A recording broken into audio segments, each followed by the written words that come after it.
गांव कंठीपुर एक शांत और सुंदर जगह थी। इस गांव में हर इंसान अपने काम में मस्त था। यहाँ के लोग सीधे साधे थे और उनके जीवन का हर दिन मेहनत और ईमानदारी से भरा हुआ था। इस गांव के एक कोने में एक लोहार रघु अपने परिवार के साथ रहता था। रघु अपनी मेहनत और कारीगरी के लिए पूरे गांव में मशहूर था, लेकिन उसकी असली ताकत उसकी पत्नी लक्ष्मी थी। लक्ष्मी केवल रघु की पत्नी ही नहीं, बल्कि उसकी सबसे बड़ी सलाहकार और सहायक भी थी। लक्ष्मी साधारण दिखने वाली महिला थी, लेकिन उसकी बुद्धिमानी और त्वरित निर्णय लेने की क्षमता ने उसे गांव की सबसे चतुर महिला बना दिया था। रघु जब भी किसी समस्या में फंसता, लक्ष्मी उसे ऐसा उपाय सुझाती कि रघु का काम और नाम दोनों ही बढ़ जाते। रघु की लोहे की कारीगरी पूरे गांव में प्रसिद्ध थी। वह फावड़े, कुदाल, दरांती और कई तरह के औजार बनाता था। लोग दूर दूर से उसके पास आते थे, लेकिन रघु का स्वभाव थोड़ा सीधा था। वह हर ग्राहक को विश्वास कर लेता और कभी कभी धोखा खा जाता। लक्ष्मी को यह बात अच्छी तरह पता थी, इसलिए उसने रघु को समझाया, हर किसी पर भरोसा मत किया करो, लोग तुम्हारी अच्छाई का फायदा उठा सकते हैं। रघु ने मुस्कुराते हुए कहा, लक्ष्मी, मैं तो बस अपना काम करता हूँ, बाकी भगवान पर छोड़ देता हूँ। लक्ष्मी ने गहरी सांस ली और कहा, भगवान पर भरोसा ठीक है, लेकिन अपनी समझदारी का भी इस्तेमाल करना जरूरी है। एक दिन गांव का एक आदमी मोहन रघु के पास आया। उसने एक नई दरांती बनाने का ऑर्डर दिया। रघु ने खुशी खुशी काम शुरू कर दिया, लेकिन जब दरांती तैयार हो गई और मोहन उसे लेने आया तो उसने कहा, रघु भाई, पैसे तो मेरे पास अभी नहीं है, मैं फसल कटने के बाद दूंगा। रघु ने बिना सोचे समझे उसे दरांती दे दी। जब लक्ष्मी को यह बात पता चली तो उसने नाराजगी जताई। रघु, तुमने बिना पैसे लिए दरांती दे दी, क्या तुम जानते हो मोहन पर पहले से ही कई लोगों का कर्ज है? रघु ने सिर झुकाकर कहा, मुझे लगा वह ईमानदार है। लक्ष्मी ने मुस्कुराते हुए कहा, अब देखो मैं क्या करती हूँ। लक्ष्मी ने मोहन को एक योजना के तहत अपने घर बुलाया। उसने कहा, मोहन भैया, सुना है तुमने रघु से दरांती ली है, लेकिन रघु को पैसों की सख्त जरूरत है, क्यों ना तुम उसे अपना बैल बेचकर पैसे दे दो?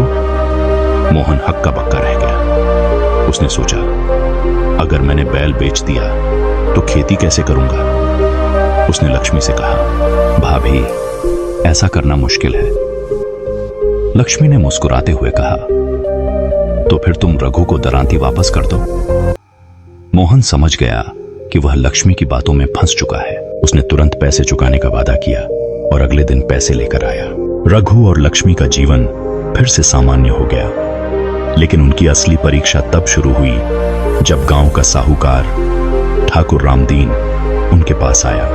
रामदीन गांव के ज्यादातर लोगों का कर्जदार था। उसने रघु से कहा, मुझे लोहे की एक बड़ी तिजोरी चाहिए, लेकिन तिजोरी ऐसी होनी चाहिए जिसे कोई खोल ना सके। रघु ने सोचा कि यह तो आसान काम है। उसने तिजोरी बनाने का काम शुरू कर दिया, लेकिन लक्ष्मी को रामदीन की नीयत पर शक था। उसने रघु से कहा, तिजोरी बनाओ, लेकिन उसके अंदर एक गुप्त ताला भी लगाओ जिसे सिर्फ तुम खोल सको।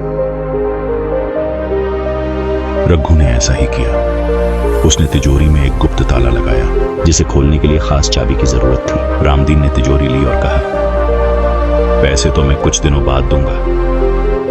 रघु ने उसे तिजोरी दे दी, लेकिन लक्ष्मी ने चुपचाप गुप्त चाबी अपने पास रख ली। कुछ दिनों बाद रामदीन ने तिजोरी में गांव के कई लोगों का सोना और चांदी रखा, लेकिन जब उसने तिजोरी खोलने की कोशिश की तो ताला नहीं खुला।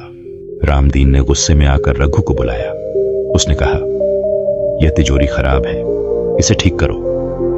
लक्ष्मी ने तुरंत कहा, तिजोरी खराब नहीं है, यह गुप्त ताले वाली तिजोरी है। जब तक आप पैसे नहीं देंगे यह तिजोरी नहीं खुलेगी। रामदीन चौंक गया। उसने कहा, तुमने यह कैसे किया? लक्ष्मी ने मुस्कुराते हुए कहा, हमारे मेहनत की कीमत है, जब तक आप पैसे नहीं देंगे तिजोरी नहीं खुलेगी। रामदीन को मजबूर होकर पैसे देने पड़े। इस घटना के बाद पूरे गांव में लक्ष्मी की तारीफ होने लगी। लोग कहते, रघु तो कारीगर है, लेकिन उसकी पत्नी लक्ष्मी असली हीरा है। लक्ष्मी ने रघु से कहा, देखा, अगर हम समझदारी से काम करें तो कोई हमें धोखा नहीं दे सकता। रघु ने सिर हिलाया और कहा, तुम सही कहती हो लक्ष्मी, मैं तुम्हारे बिना अधूरा हूं। रघु और लक्ष्मी का नाम अब पूरे गांव में प्रसिद्ध हो चुका था। रघु की कारीगरी और लक्ष्मी की चतुराई ने उन्हें एक आदर्श जोड़ी बना दिया था। लेकिन जब इंसान तरक्की करता है तो उसकी परीक्षा भी बढ़ जाती है। यही रघु और लक्ष्मी के साथ भी हुआ। गांव के जमींदार बलवंत सिंह का नाम दूर दूर तक फैला हुआ था। वह अमीर और ताकतवर था, लेकिन उसकी आदतें अच्छी नहीं थीं। वह गरीबों को सताता और उनकी जमीनें हड़प लेता। एक दिन वह रघु के पास आया।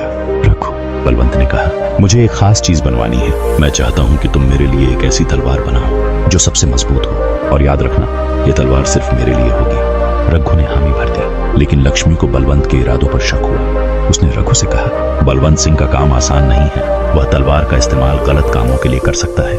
हमें सतर्क रहना होगा। लक्ष्मी ने रघु को सुझाव दिया, तलवार बनाओ, लेकिन उसके अंदर एक छोटी सी कमजोरी छोड़ दो।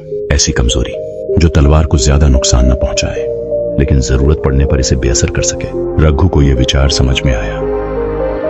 उसने बलवंत के लिए एक सुंदर और मजबूत तलवार बनाई, लेकिन उसमें एक गुप्त कमजोरी छोड़ दी। यह कमजोरी ऐसी थी कि अगर तलवार को एक खास कोण से मारा जाए तो वह टूट जाएगी। तलवार मिलने के बाद बलवंत सिंह ने अपनी ताकत का दिखावा करना शुरू कर दिया। उसने गांव के कई गरीब किसानों को धमकाया और उनकी जमीन हड़पने की कोशिश की।